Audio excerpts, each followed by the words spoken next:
Hello friends, welcome to radiant competition classes. और आज मैं आप लोगों को गुप्त एवं गुप्तोत्तर युग से संबंधित जितने भी महत्वपूर्ण प्रश्न हैं जो परीक्षा में पूछा जाता है और खास करके 67वीं बीपीएससी और सचिवालय सहायक के लिए अति महत्वपूर्ण होने वाला है, ये प्रस्तुत कर रहा हूँ। और ये बीपीएससी के लिए एकदम चुनिंदा प्रश्न है। आप इसे एक बार जरूर, एक झलक जरूर देख करके ही जाइएगा दोस्तों। तो चलिए स्टार्ट करते हैं। आज का पहला सवाल, गुप्त वंश ने शासन किया, यानी कि देखिएगा मैं क्वेश्चन आंसर के फॉर्म में इसलिए दे रहा हूं ताकि ये डायरेक्ट जो है वन लाइनर के रूप में इसलिए दे रहा हूं कि ताकि आप कम समय में अधिक से अधिक प्रश्नों को कर पाएं। देखिए एक नंबर है, गुप्त वंश ने शासन किया, यानी कि कब से कब तक शासन किया, तो इसको देख सकते हैं 319 से 500 ईस्वी के बीच गुप्त वंश ने शासन किया। उसके बाद देखिएगा 4 अश्वमेध यज्ञ का संपादन किया प्रवरसेन प्रथम, यानी कि प्रवरसेन प्रथम ने 4 अश्वमेध यज्ञ किया था। आपको ये पूछा जा सकता है कि गुप्त वंश के कौन से शासक ने जो है 4 अश्वमेध यज्ञ किया था, तो प्रवरसेन प्रथम ने किया था। भारत का नेपोलियन किसे कहा जाता है, आपको पूछा जा सकता है। तो भारत का नेपोलियन समुद्रगुप्त को कहा जाता है और इतिहासकार V.A. स्मिथ ने ये कहा था। ये भी बात आप याद रख लीजिएगा। उसके बाद देखिएगा चौथा नंबर का सवाल कह रहा है कि गुप्त राजा देवगुप्त का अन्य नाम क्या था। तो देखिएगा चंद्रगुप्त द्वितीय या चंद्रगुप्त विक्रमादित्य का नाम ही राजा देवगुप्त था। ये भी बात आप याद रख लीजिएगा। उसके बाद देखिएगा 5 नंबर का, प्रथम गुप्त शासक जिसने परम भागवत की उपाधि धारण की थी, तो ये चंद्रगुप्त द्वितीय ही था जिन्होंने परम भागवत की उपाधि धारण की थी। इलाहाबाद स्तंभ अभिलेख का संबंध किससे है, तो समुद्रगुप्त से है। इस तरह का प्रश्न हर बार बीपीएससी में पूछा जाता है, इसलिए दोस्तों मैं ये कलेक्शन आप लोगों को दे रहा हूं। तो इलाहाबाद स्तंभ अभिलेख का संबंध समुद्रगुप्त से है। प्रयाग प्रशस्ति जानकारी देती है कुमार गुप्त के सैन्य अभियान के बारे में।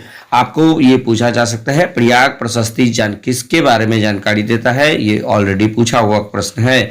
तो ये कुमार गुप्त के सैन्य अभियान के बारे में जानकारी देता है। उसके बाद हम लोग देखते हैं समुद्रगुप्त के प्रयाग प्रशस्ति वाले स्तंभ पर लेख मिलता है। कौन से मुगल शासक का मिलता है दोस्तों, तो जहांगीर का मिलता है। इसे आप अति महत्वपूर्ण समझिए। समुद्रगुप्त के प्रयाग प्रशस्ति वाले स्तंभ पर लेख मिलता है, किसका मिलता है, तो जहांगीर का मिलता है। उसके बाद देखिएगा 9 नंबर, हुनों ने भारत पर आक्रमण किया था किसके समय में, स्कंद गुप्त के शासनकाल में हुनों ने भारत पर आक्रमण किया था। ये सभी प्रतियोगी परीक्षाओं में ये प्रश्न रहता ही है। गुप्त शासक जिसने विजय प्राप्त किया था, यानी गुप्त शासक जिसने हुनों पर विजय प्राप्त किया था, ये यहाँ पर थोड़ा सा जोड़ लीजिएगा, हुनों पर विजय प्राप्त किया था। तो राइट आंसर क्या होगा, स्कंदगुप्त। उसके बाद देखिएगा 11 नंबर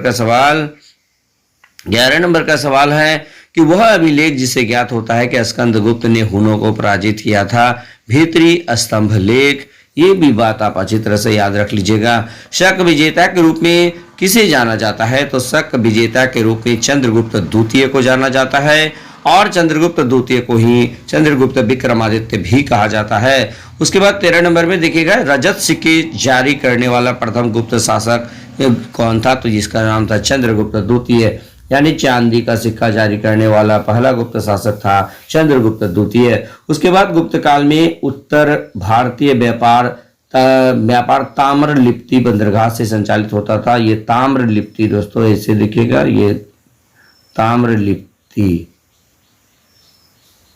लिप्ति बंदरगाह से संचालित होता था, याद रखिएगा।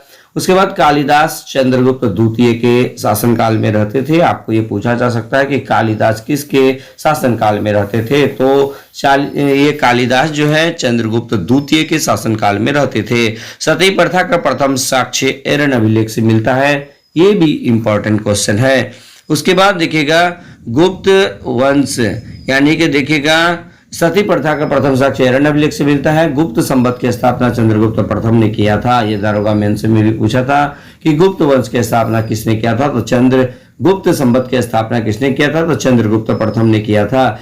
योग दर्शन के प्रतिपादक पतंजलि थे। महाभाष्य के लेखक पतंजलि पुष्यमित्र शुंग के समकालीन थे। ये भी बात अच्छी तरह से याद रखिएगा कि महाभाष्य के लेखक जो पतंजलि हैं वो किसके समकालीन थे? पुष्यमित्र शुंग के समकालीन थे। न्याय दर्शन के प्रवर्तक कौन थे? तो राइट आंसर होगा गौतम थे। उसके बाद देखिएगा शूद्रक द्वारा लिखी गई प्राचीन भारतीय पुस्तक मृच्छकटिकम का विषय एक धनी व्यापारी और एक गणिका की पुत्री की प्रेम कथा है। ये आप अच्छी तरह से याद रख लीजिएगा। उसके बाद देखिएगा अगला नंबर का सवाल, ये देखिए कर्म का सिद्धांत। कर्म का सिद्धांत किससे संबंधित है? तो राइट आंसर होगा मीमांसा से संबंधित है। अद्वैत दर्शन के संस्थापक शंकराचार्य हैं। और विक्रम संवत, ये देखिए तीनों संवत चारों संवत आपको दिखा यहाँ पे दे दिए हैं, ये अति महत्वपूर्ण है।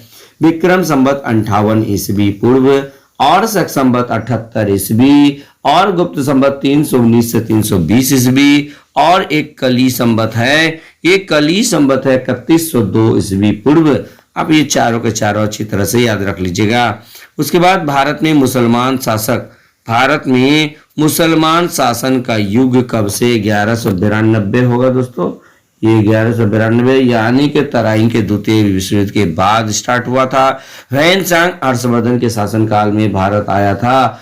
और ये देखिए इंपॉर्टेंट क्वेश्चन है 30 नंबर का, चीनी यात्री ह्वेन-त्सांग नालंदा विश्वविद्यालय में अध्ययन किया था। उनकी महत्वपूर्ण रचना CU की अति महत्वपूर्ण माना जाता है। तो इस प्रकार आज मैं आप लोगों को मात्र 6 मिनट में ये 30 प्रश्न का कलेक्शन दिया। तो उम्मीद है कि यह वीडियो आप लोगों को बहुत अच्छा लगेगा और साथ ही साथ यह प्रश्न आपकी परीक्षा की दृष्टि से अति महत्वपूर्ण होगा। तो बस आज के वीडियो में इतना ही। धन्यवाद।